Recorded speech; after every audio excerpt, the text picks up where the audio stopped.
have questions from the general audience? Yes, I got a question. I think there have been studies done in the Davidson area showing that stability occurs for about half the time. That's not a small item. No, I would agree. During those kind of situations, when you have stability, in our country, we're going to find out away from the roads. There's practically no manufacturing up here. You're going to find that 20 to 30. I mean, when the just goes in there, that's what you're going to get. Yeah. If you go by the roads, you're going to get higher numbers. My contention is that if you affect sleep deprivation, it explains a lot of things. When I get sleep deprivation, I may react entirely differently than the rest of the people. So is it really any more complicated than that? And isn't that the main thing that needs studying and needs to be dealt with in this subject? We'll make sure that you know, I think sleep deprivation is definitely what's been raised as a concern, and I think the folks who I've seen the best kind of balanced look at that again is this study that was done by this person with the Center for Disease Control out of Wisconsin who discusses it, and he presents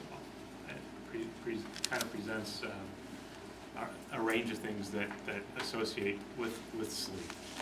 So. But my point is this, that the people that are complaining aren't medical specialists. They're people that basically are affected, they either can't get to sleep, or if they get to sleep and they wake up, they can't go back to sleep. And one of the reasons is, you and I both know, if you have a noise like that air conditioner, you can tune that out, right? I'm not even aware of that. You put me near a turbine and it's there, it's going to say, I'm making noise for you, I'm going to make some more noise for you, and it's going to be different depending on what you do. That factor ends up being the most annoying factor, and it's a factor that's not being dealt with at all. I think we do look at ambient surveys, and we do look at presenting predictions under a variety of conditions, stability, taking that into account. So and looking at what Ontario, what their medical officer has said, and what others are saying, I think it's also fair to say that not everybody experiences that, and I don't know. To you is this. I don't know if it's. If you're in an ASHRAE, you basically say we're not going to satisfy more than about 60% of the people.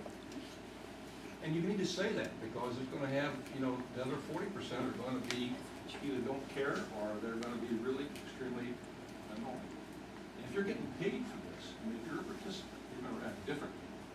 If you and I both know, if you control the noise source, you tolerate that noise source. We do it with our vacuum cleaners, we do it with our dishwashers. But if you aren't controlling that noise source, your reaction is entirely different. And this community is not sharing equally between participants and non-participants. I think I tried to point that out, that It's attitudes a definitely do. And the fact that what's being said to us is that typically if you have 50 dBA inside the project, that's going to be that's going to have to be put in winter. And that's true.